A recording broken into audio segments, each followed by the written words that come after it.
तुम सबको काल की भेंट चढ़ा करेगी।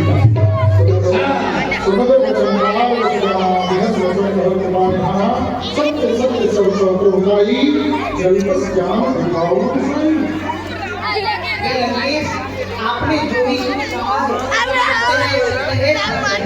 सत्य तो हम बोलते ही नहीं है, सत्य तो हमारा जीवन है।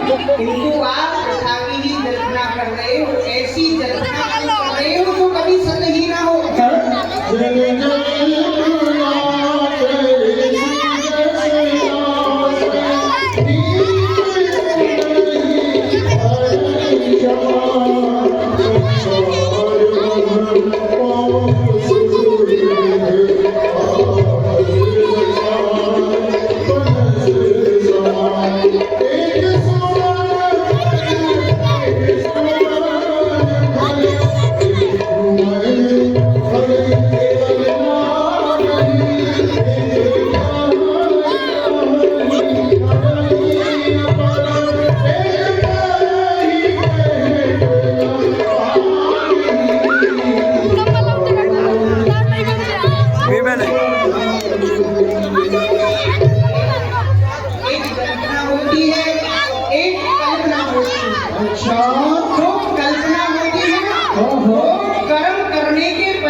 वैसे तो आप मुझसे बड़े हैं, आप जैसा ब्राह्मण इस पूरे संसार में नहीं है, नीति निपुण है। तो मैं छोटी सी नीति आपको कह रहा हूँ, उसे श्रवण करें।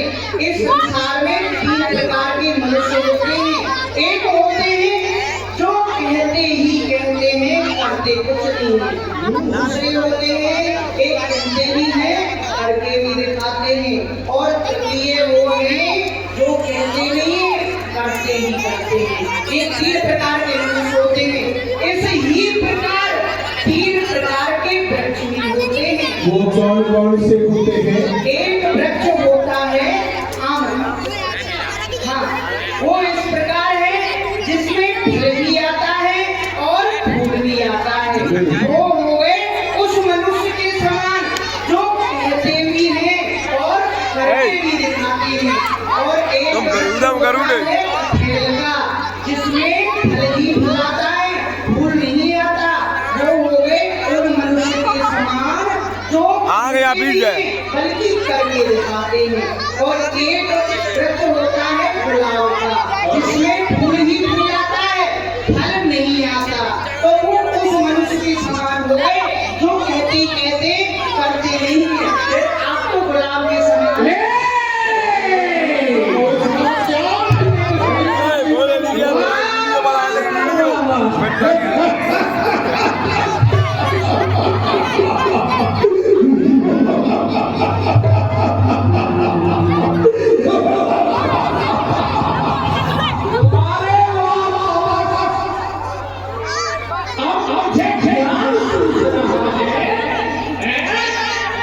लेकिन जिस समय बैर किया था उससे पहले विचार नहीं किया कि मैं जिससे शत्रुता करने के लिए जा रहा हूँ वो मेरी शत्रुता के योग्य है ना?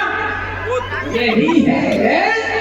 अरे दूसरों के घर चले तो नेक ना आह की, और जब अपने ऊपर आ भी थी तो सूझी उड़ाएगी।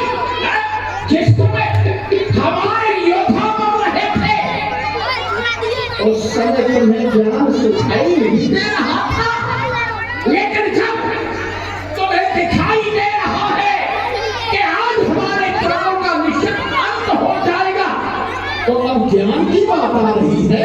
लेकिन ये थोड़ी बहुत देर की बात है। तपस्वी राम, अभी थोड़ी देर में पता चल जाएगा। अरे रखा रह जाएगा उपदेश एक तो नफा न पाएगा तो अपनी जान छोड़ेगा। मेरी आज्ञा है, अब कोई नहीं बोल सकता है। सोच और समझ क्या बार रावण का सह सकता है? रावण तुम्हारी बातों से शोभा मानना पाता है, रहने बातें कहने वाला कायर को बनाता है।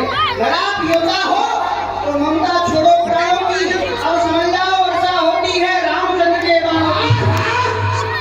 मैं नहीं बच्चा जिसे बातों से बहकाएगा। बात नहीं बना ले, लेकिन अब न बच ले पाएगा। आज रणचंडी भयंकर रूप धारण कराएगी। अरे मैं चलूंगा जिस तरफ छह सात होती जाएगी। बैठ जा। नाना ऋषि वो बुझाए आवक सारे घंटा है वो